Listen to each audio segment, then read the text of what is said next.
start off, I would like to thank you all for watching this video. My name is Brett Black, and today I'm going to be giving my presentation on case discussion number 4, a faulty budget.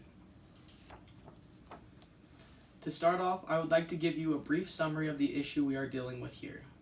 The case starts with Jackson Daniels preparing the 2016 sales budget for his first solo job at Lynchburg Manufacturing. After Daniels finished the sales budget, he went out to lunch with his best friend, Jonathan Walker. At lunch, Daniel starts telling Walker that he projected twice the level of sales for a new product than what will likely occur. Daniel then says that he should let his boss, Jimmy Pete Beam, know about the mishap. Walker replies and doesn't think he should because the demand is hard to predict and there's a possibility that he could get fired for the mishap. Daniels goes ahead and talks to Beam despite the warning from Walker. To his surprise, Beam replies saying not to tell anyone about the mess up because 20 new people were hired based on his budget. Daniels then agrees to not tell the controller, Jose Cuervo. The next 5 slides will be the case discussion question answers. The first question asks, what are the Daniels options in this situation? And I have to use ethical reasoning to identify the best alternative given that I am in Daniels' position. Daniels can listen to his boss, Mr. Beam, and let his friend, Mr. Walker, and not report the error to the controller, Mr. Cuervo. Daniels can also do the ethically obligated option and report the error to the controller. This is the most ethical option to pursue because even though 10 people may lose their jobs currently because of Daniels' mishap, this mishap could result in a large number of units going unsold due to estimates that were too high. This will result in the company having to incur costs of creation, storage, and possibly demolition costs of all these units, which could result in the company having to fire or lay off a large amount of its workforce in the future. While it may hurt Beam and Daniels' relation and reputations for the short term, they could possibly save the company from bankruptcy due to overproduction.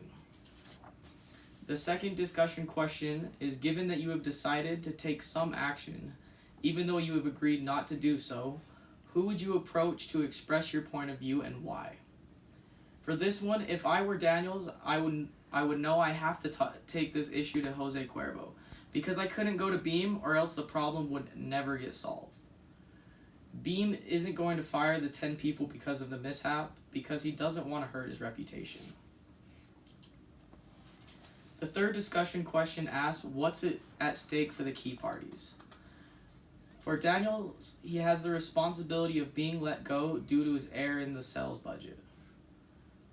For Beam, his reputation is at stake, and he could be let go as well if Cuervo finds out he tried to cover up the information. Also, Beam doesn't want to have to fire 10 new employees of the 20 he just hired because of a misreported number. Lynchburg Manufacturing has the most at stake in this issue, though. If predicted sales numbers is in fact 12.5% instead of 25%, then the company will be stuck with the extra cost of producing those units and not being able to sell them. This could result in a large surge of layoffs to keep the company afloat. The fourth question asks, what are the main arguments you are likely to encounter in making the strongest case possible? You are going to encounter arguments that are heavily focused on the materiality. Many will argue that the action of not reporting the error isn't really hurting anyone. The next main argument they would make against the reporting of the error would be focused on the locus of loyalty. Some will argue that these are miscalculated sales won't hurt the company. They will say that if it is reported, some of your coworkers will be let go and your boss's reputation will be damaged. The final question asks, what is the most powerful and pervasive response to reasons and rationalizations you may need to address? To whom should the argument be made? When and in what context? My response would be, I made a mistake by over-reporting the sales increase as double what it should be.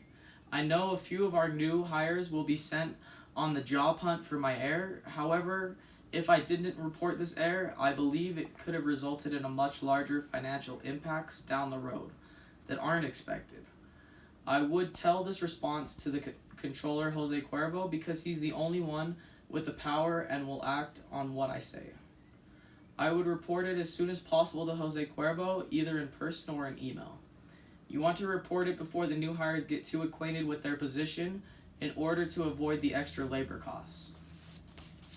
I would like to thank you all again for watching my case discussion of a faulty budget.